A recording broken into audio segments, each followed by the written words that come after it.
Hey there, Christ Church. Welcome again to the Christ Church Kids Parenting Gospel Parenting blog. This is our next entry as we're doing a series on a biblical worldview of parenting. We're looking at the four parts of the biblical storyline: creation, fall, redemption, and restoration, and looking at how each of these kind of acts of the biblical story shape our view of parenting. And we've been looking at the doctrine of creation and how that informs how we raise our children, how we teach our children. And I wanted to say one thing as we've been going through this. You may feel like as we're looking at God's creation and how that shapes how we view our children, that it maybe gives kind of a rosy picture of what parenting is like.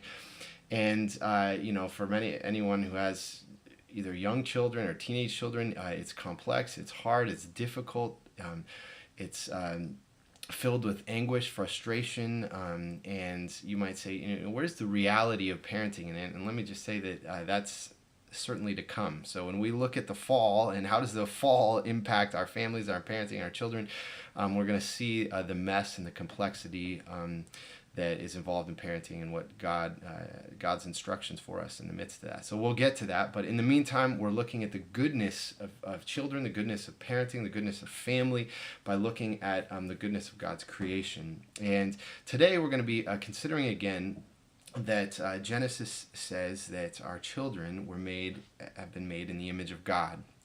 And how does the fact that our children are made in the image of God impact how we view them and how we raise them? And what it means to be made in the image of God is, it's kind of like the idea of an angled mirror. So what a human is basically an angled mirror. And when we have a relationship with God, when we know God, we behold his glory, and then we reflect his glory to the world around us. And that's what the meaning of life is. So our kids grow up, they should be hearing that you were made to bring God glory because you were made in the image of God. And that's why Paul says, that all have sinned and fallen short of the glory of God. To sin is to fall short of our purpose, to bring glory to God and to reflect his glory to the world around us. But what that means is that since our children are angled mirrors that show the world what God is like, show the world his character, that means that that they naturally and uniquely show the world something about what God is like. Our children reflect God's glory in some unique way, unlike anyone else on the planet. And that's an important thing for us to understand as a parent, because one of the things that God tells us about worshiping him, one of the big errors or things that he warns us against is making an image of God, making a graven image. And in Exodus they make these golden calves and they worship it, and God says, listen, you should not make some image that you think is like me. You should listen to my word. I've told you in my word what I'm like, and so you shouldn't make an image and say this is what God's like, because I've told you what I'm like and you need to listen to that. And the thing is, that is true with our children as well. We can't make an image of what we expect them to be. We need to listen to them. We need to look at them and behold them and find out how God has made them and how God has made them to reflect his glory. And so that requires a skill in listening, observing, investigating, studying our children. And actually, there's kind of a famous proverb, Proverbs 22:6, that says this: train up a child in the way he should go. Even when he is old, he will not depart from it. Now, this is a fairly well-known proverb, and usually when it's used, people kind of understand it to be saying that, if you raise your children as a child as a Christian, when they become older, they'll still be Christians and they'll still love God, or even if they wander away, they'll come back to love God. And if you train them up in this way, if you discipline them, then they won't steer away from the way that you guide them. And there's probably some truth to that, but actually, literally in Hebrew, it doesn't say train up a child in the way that he should go. It says train up a child according to his way.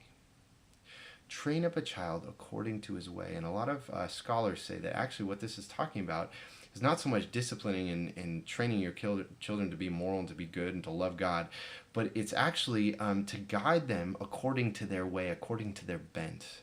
They have a certain way of glorifying God, of reflecting God's image, and you need to study that and guide them in that way. And Dan Allender, he's written a book called "How Children Raise Parents." Pretty good book. Probably not the first parenting book I'd recommend, but maybe a second or third or fourth parenting book that I'd recommend. This is what Dan Allender says about this bent, studying a child's bent, training up according to his way, training him up according to his way. This is what he says: a bent is the manner in which God has uniquely written a person's life story to reveal God's character. Listen to that. A bent is the manner in which God has uniquely written a person's life story to reveal God's character. So he says our children are living out a story, and the story of their life is displaying God's glory in some way, and that's what their bent is that unique story that their life is telling. And he says this: it is closer to the idea of a theme or the deeper meaning of a story. Reading our children's bent is not a matter of taking a series of personality tests. Instead, it is the demanding call to watch, listen, study, and interpret our children. It requires enormous wisdom to see our children's true bent versus our own dream for what our children will accomplish or become. So it takes wisdom for us to read them, to interpret them, instead of imposing on them what we think they should be. Now, this is kind of an important balance in our culture, because probably a generation ago there was more the tendency where a parent is going to tell a child, this is what you're going to be. You're going to be a doctor, or this is what your family's always done, and you're going to go to college, you're going to do this, and with kind of no regard for the child's gifts, unique image, the unique ways that they reflect God's glory.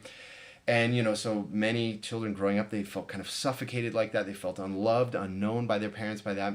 And so now in our generations, there's kind of the opposite pendulum swing, where now we say, you can be whatever you want, just follow your heart's desires. You can, if you're 5'3" and you're 110 pounds, you can play football. If you really set your mind to it, you can be an NFL player. And so there's no regard for actually how the child's made. There's no studying them out. It's wide open. And that's not what the Bible's saying. The Bible's saying we need to study our children from early on and say, how has God gifted them, created them to display his glory, and then to guide them and train them in that direction, to cultivate those gifts within them. And so what this means is that our relationship, our parenting with our children, is not just us just listening to them and say, whatever you want to do, go do it. Or it's not just us imposing on them, these are the things that you need to do. This is who you need to be, and this is what you need to do. I know what the plan for your life is. It's a dialogue. It's a studying and training in both directions. And so we're listening to them, but we're also guiding them and disciplining and directing them. And, you'll see this in many ways with your children as you raise them. I've just recently, this might be kind of a small example, but my oldest son, Will, he's about 7. And he's 7, I shouldn't say he's about 7, he's 7. And he, I grew up playing a lot of sports. I love sports, and sports became very natural to me growing up. And, having a son, I was always excited to say, oh, we're going to play sports together. He's going to be good at sports. My wife was a college soccer player. And so as Will's grown up, sports and throwing and things like that have not come as naturally to him as they came to me. And so there's been this dilemma. It's like, how am I going to be disappointed? Say, oh, I guess he's not into sports, or I'll let him find out what else he wants to do, and I'll celebrate whatever that is. But one of the things that I found with Will, as I've kind of studied him, is that actually he's good at sports. But the thing is, it doesn't just come naturally to him. He needs to be taught. He needs me to show him the mechanics. He needs me to show him how to do it. And it takes some time, and it takes patience. And I need to walk with him. And as I do that, he actually learns it. He's actually quite athletic, and he likes it quite a lot. It's just very different than how sports came about for me. And actually, it turns out the Lord's used that because it's trained me in patience, but it's provided us time together. He feels invested in. He feels like I love him. He feels like I'm devoting time to him and training him and teaching him in something. And it turns out the things that he's good at in sports are a little different than I am. And so with all kinds of things, as our kids are studying and learning in school, as they're learning to relate with people, are they introverts, are they extroverts, whatever it is, how they serve God, how they love God, do they have servant hearts, are they thoughtful, are they contemplative, what are all those things? These are things for us to study and to remember that our children are uniquely made in the image of God and they reflect God's glory. And so it should be fascinating. It should be a delight for us to study that and see, how can I behold God's glory in my children? And as I behold that, I guide them in the way and name those things for them. These are the things I see you're good at. These are the things that I'm gifted you for. These are the things that I see God's calling you for. And do that in dialogue with them. And as we do that, they will go along that path and they won't stray far from it. And so I hope this is helpful, and I look forward to talking to you next time.